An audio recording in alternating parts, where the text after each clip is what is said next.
Bonjour, donc moi je suis Florence Hinkel, romancière pour la jeunesse. Bonjour à tous, je m'appelle Alexandra Perrin, alias Kabuki. Je suis illustratrice jeunesse professionnelle depuis 2008. Je fais du livre pour enfants et j'exerce également dans l'animation. Je réalise des clips et occasionnellement des illustrations pour du jeu de société. Bonjour, je m'appelle Camille Bressot, je suis autrice de romans pour la jeunesse et pour les adolescents. J'ai publié une quinzaine d'ouvrages chez plusieurs éditeurs différents au cours des dernières années. Donc j'ai eu l'occasion d'avoir affaire aux fameuses rééditions de contes à de multiples reprises. Comme beaucoup d'artistes, je bataille pour faire valoir mes droits, notamment l'accès aux rééditions de contes. Ces petits relevés qui vont vous signifier si vous avez réussi à rembourser votre avaloir et si vous avez cette possibilité de toucher le droit d'auteur. Ce qui est un petit peu compliqué, c'est que globalement les maisons d'édition jouent le jeu la première année de parution de votre livre, mais qu'après on est dans l'obligation de réclamer, puisqu'on a la sensation que ces maisons oublient de nous informer que ce n'est pas leur priorité. Et c'est clairement un problème, puisque légalement elles se doivent de nous envoyer chaque année à date anniversaire ces relevés. Concernant les rééditions de contes, moi jusqu'ici j'ai pas eu trop de problèmes. Alors, généralement je les reçois, même si je trouve que je les reçois un peu tard dans l'année, généralement c'est en avril-mai, mais je les ai toutes reçues, donc pas de souci pour ça. En termes de clarté et de lisibilité des rééditions, ça dépend franchement des éditeurs. Moi en ce moment je travaille avec 3 éditeurs et c'est assez distinct. Donc il y en a un qui est vraiment impeccable, qui m'envoie toujours ma réédition dans les temps, par mail.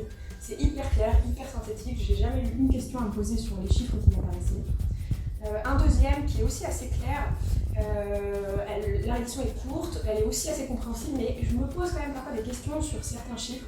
Par exemple les taux de pilons qui peuvent faire parfois très peur et sur lesquels j'avoue que je me poser des questions. Elles sont lisibles avec le temps et avec l'expérience, et c'est à mon avis pas au moment de la réédition de compte qu'il faut essayer de comprendre la réédition de compte, c'est au moment de la négociation du contrat. Parce qu'on retrouve dans la réédition de compte tous les termes que l'on retrouve dans le contrat, c'est-à-dire provision sur retour, cession, mise au pilon, etc., etc. Et ça, si on ne comprend pas ces termes-là au moment de la réédition de compte, ça veut dire qu'on ne les a pas compris au moment de signer le contrat et donc qu'on ne les a pas négociés. Et c'est quand on les comprend en termes vraiment financiers avec la réédition de compte qu'on se dit « mince, c'est trop tard ».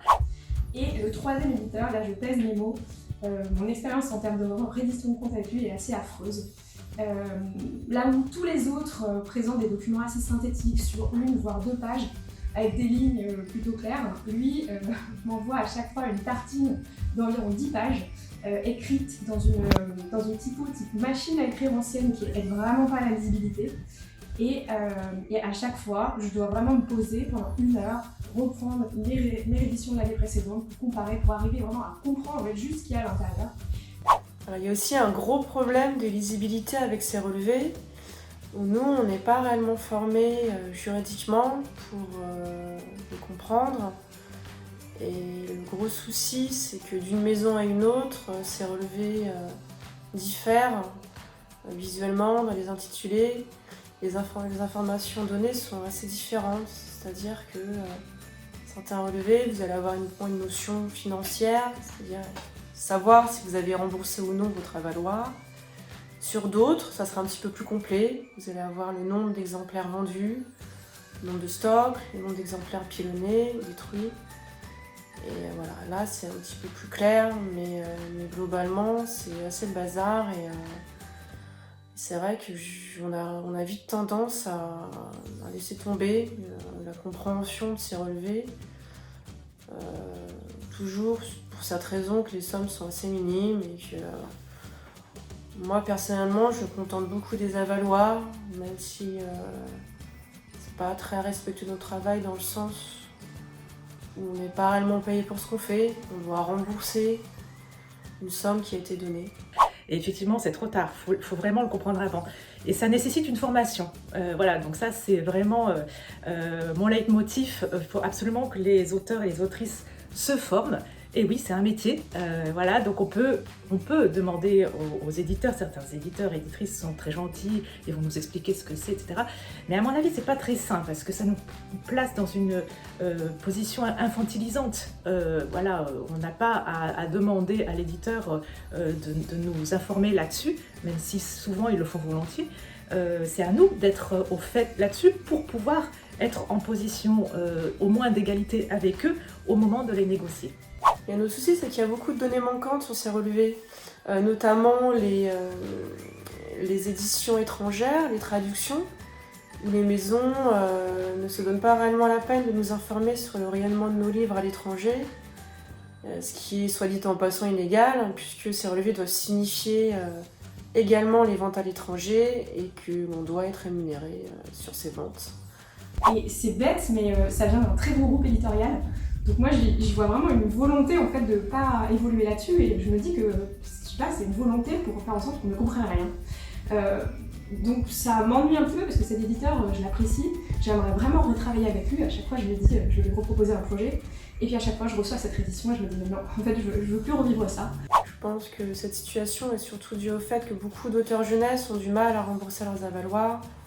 Et les maisons d'édition ne se donnent pas réellement la peine de nous informer de ces quelques euros gagnés à l'année grâce aux droits d'auteur. C'est quand même problématique parce qu'on a la sensation d'être un petit peu lâché par les maisons. Et moi-même, il m'est arrivé durant pas mal d'années, notamment début de carrière, de ne pas demander ces relevés. Parce que j'avais cette sensation que le livre ne se vendait pas, et à juste titre, puisque au début je recevais des relevés avec la somme 0 en bas de page sur mes 3 ou 4 premiers livres, et ce qui était globalement assez démoralisant et assez frustrant. La réédition de compte idéal, pour moi, elle devrait être claire et synthétique, elle ne devrait pas faire 10 pages, elle devrait être vraiment courte, elle devrait utiliser des termes simples, elle ne devrait pas être intimidante en fait, on ne devrait pas se sentir bête en la lisant, en la découvrant. Si elle pouvait être plus régulière aussi, trimestrielle, ça serait pas mal, parce qu'une fois par an, c'est quand même un peu court. Et enfin, si elle pouvait être un petit peu harmonisée dans les éditeurs, qu'on ait à chaque fois un format qui soit à chaque fois à peu près cohérent, un petit peu comme un bulletin de salaire en fait pour n'importe quel salarié. Alors, la réédition de compte idéal pour moi, ce serait déjà de banaliser et vulgariser sa lecture. Pourquoi pas en créant un relevé similaire pour toutes les maisons, avec peut-être une sorte de mode d'emploi, un petit peu comme ce qu'on peut voir sur les déclarations d'impôts, quelque chose d'explicatif pour les auteurs et de très simple en lecture et en compréhension. Moi, la réédition de compte idéale, déjà, ça serait plus d'une par an, parce qu'une seule par an, c'est pas assez. D'autant plus que désormais, depuis 2019, nous réglons les cotisations sociales et les impôts, même c'était depuis 2018, de façon contemporaine. Donc on a besoin de savoir auparavant combien on va gagner. On a besoin de le savoir dès le mois de janvier. Donc ça, c'est quelque chose qui est très insuffisant. Donc il faudrait au moins qu'elle soit trimestrielle, au moins dans le meilleur des cas. Mais ce qui serait encore mieux, c'est à l'ère du numérique, tout de même, c'est qu'on ne soit pas dans l'attente d'un papier, mais qu'il y ait une plateforme qu'on pourrait consulter, tous les auteurs et toutes les autrices, pour voir en temps réel quelles sont nos ventes. Voilà, les chiffres GFK par exemple, ça paraît pas foufou qu'on puisse les consulter à volonté. Voilà.